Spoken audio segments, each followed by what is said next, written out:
Chapter 23. Everyone Gets an Education. Mother joined a bowling league and would go over to Mayville to bowl with her girlfriends once a week. They did pretty well and earned a spot in the state bowling competition. The competition was to be held in Battle Creek. Now, Battle Creek is kitty corner from the thumb in Michigan, so it's rather hard to get to. You have to go there to get here sort of thing. So Mother didn't say anything about the route they were taking until my cousin was almost to Ann Arbor. Ann Arbor was straight south of us, and Mary Ann should have headed to Lansing and then down 69 to Battle Creek. It should have been about 3 hours max. Mother asked Mary Ann why she was taking that route.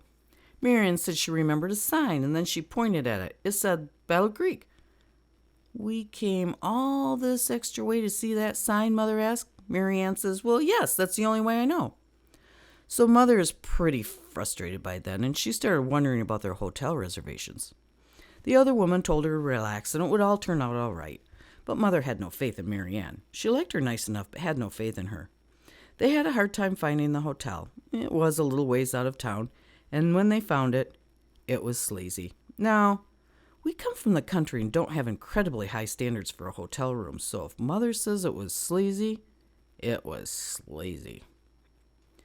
They got into the office, and the man said, "Well, I just bought the place. I don't have your reservations."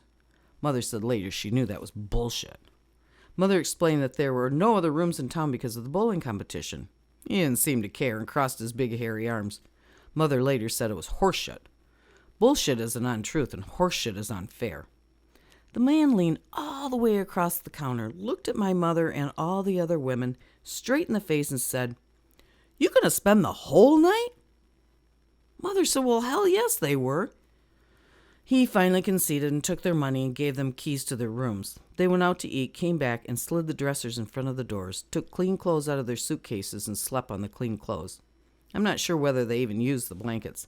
Mother said the sheets were full of pecker tracks. The bath was gross and their feet stuck to the carpet. But what a story. They won little tiny plastic trophies for all their effort. Spring arrived, and one job I loved was to burn the fields. Burning fields releases nutrients and kills bugs and other infestations. This was Dad's world. He would determine the wind direction, and then we would burn from that corner forward, driving the fire in one direction. We did have rules for keeping the fire contained, but the wind was always the wild card. This spring day was sunny and bright, but with a cooler breeze. We started the fire close to the house and drove the fire south. By the time we got to the back, we were getting tired and hungry. Dad somehow got his ass out in front of the fire down in a little ravine. The fire was moving slow and well contained at the moment. We all had shovels in our hands ready to beat down flames if needed. Well, the wind picked up rather quickly, and all of a sudden Dad had a line of fire headed straight towards him. He started to run. Dad carried a little extra weight, and by then had several nips in him, so running, this was rather challenging. Jane and I started to scream at him to run. "Run faster," we shouted. "He can't." We shouted some more. He ran as fast as he could and could barely beat the flames as he ran up to the two-track where Jane and I were standing. He was panting like crazy and could barely speak. As we stood there, Jane and I spotted a dead dog that we had just burned up. Dogs will go out into the field to die at the end of their life. We looked at Dad and said, "That was almost you." He laughed and said, "That little old fire wasn't going to get me." But we knew it almost did. The weekend rolled around, and Tom and Marilyn were coming home from Central Michigan University. I loved it when they came home. What antics would Dad pull this weekend? He usually could get home before supper on Friday night, so we would make sure that supper was well orchestrated. That particular night, Tom came in the door first and threw the Central Michigan Life newspaper onto the table. We loved reading that thing. It was 1965, and on the front page was an article about kids getting arrested for, wait for it, a panty raid. We laughed and laughed about the wild students at CMU. What would they think of next? I actually never understood a panty raid. I thought it was boys running down the hallways, breaking into dorm rooms, digging through dresser drawers, and stealing panties. Nope. It has more to do with New Orleans and the beads that men collect from the women. The women actually pass them out. This was a begging ritual where the men stood below begging to get a pair of panties thrown down to them, and they would beg and beg and beg, and then some woman would get a little sympathy going and toss down a pair. This was illegal. Oh, the sin of it all. Years later, my daughter was going to CMU, and she got into a little legal trouble in the dorm and was lamenting to my friend Denny about our police state. Denny and my friend Barb lived in town, and their house turned into a little gathering place for out-of-town friends and their kids attending college. My daughter's offense was so minor, yet so expensive it was absurd. Her friends had gone to Denny's house to relax and enjoy a house for a while and soothe their souls. Denny was great for this, as he knows so much history and music information that he was fun to talk with and listen to as he holds court. After a while, my daughter asked Denny if he'd ever gotten into trouble when he was attending CMU, and Denny said yes.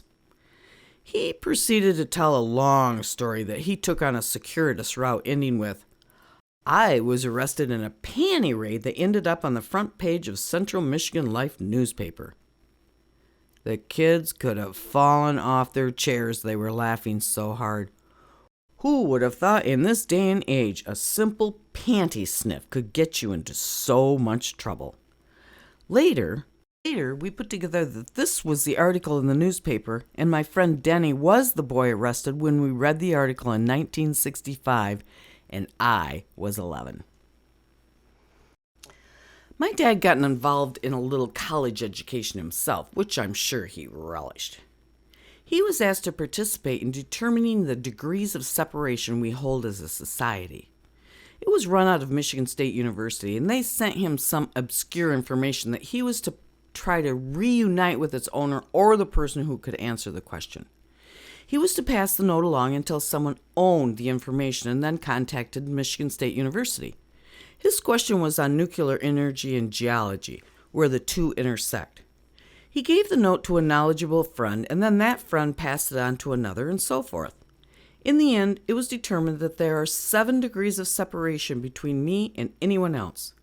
On average, it only took 7 moves for the information to be delivered or received by Michigan State. Years later, I heard that term and realized Dad was actually involved in real research. At the time, it was just a fun little game. Richard and Jan decided to come home from California with their 4 boys. They both felt like California was just too wild for them, and they needed to bring the boys home to the country. They packed up their worldly possessions into an old, short beer truck Richard purchased. Richard drove the beer truck, and Jan drove the station wagon with at least 3 of the boys at a time. The truck could only go 49 to 55 miles an hour, so it was a long trip home. When they arrived and inspected the truck, it was 1 inch from splitting the cab from the box. They were so lucky to have made it home. On part of the trip home, Jan got sedatives for the boys, and it made them hyperactive. On another part, they left one boy at a gas station who didn't realize it for at least an hour.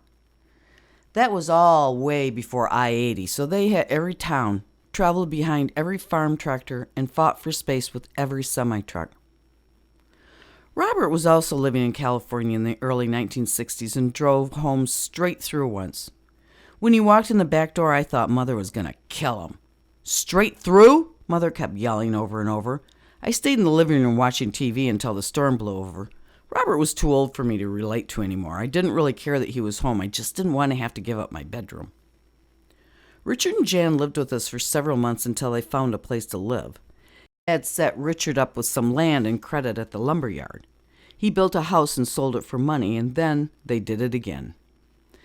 This gave Richard a career, and he didn't have to go back to teaching. None of my brothers and sisters liked teaching. That was the one degree Dad felt you should get because you would have something to fall back on. So we all got this teaching degree, and all I ever heard as I was growing up is how much they hated teaching and how much they hated children. It was fun to have them around, the excitement and all. But my sister-in-law is the nervous type and complains when anybody helps her. She would take offense, like we thought she couldn't do it alone.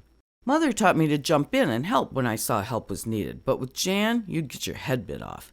Dang, I loved taking care of those boys and made a pretty mean peanut butter and jelly sandwich, but she knew better. She told me later in life that when she first came to Kingston, she had no idea Richard had a sister so young. He had not mentioned me. I'll be 66 soon, and he still cannot spell my name. He spells it with 2 F's and 1 N and every variation in between. I'm not sure he ever accepted that his mother had another child so late in life, and by default, never accepted me.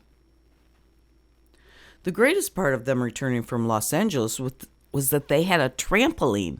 They had a very long rectangular one, no pads, rusty springs and worn wood, but the mat was perfect. I watched the boys strain their heads through the springs many times. It hurts as it scrapes your ears up pretty good. But the adults just told them not to do that, and that was their idea of safety. I did it once. The great thing about bouncing was it sped up your period. That Thanksgiving, Mother was excited to have her boys home and threw a big old Thanksgiving party and invited many of her older relatives. The boys had gone hunting that morning and had 5 pheasants standing on their necks at the back door. The cat had just had another batch of kittens, and there was a little snow on the ground. Everyone came in the back door, stomping snow off their feet and setting down dishes they had made. Some came from Pontiac and others from North Branch or Whittemore Prescott area. Each guest entered the kitchen and moved into the queue to get greeted and have their coats taken away. I stood next to Mother and to hug everyone and greet them, welcoming them into our home. We were rather formal about greeting and hugging and welcoming friends and family. The goal was always for them to feel welcome and comfortable. Well, this old cousin of Mother's tongued me. This is just a peck on the cheek situation, and he tongued me. I was grossed out beyond belief. But when I turned around and looked at my mother and her sisters, they were laughing. They knew exactly what was going to happen, and it did. It was another step into the secret society. Oh God, what next?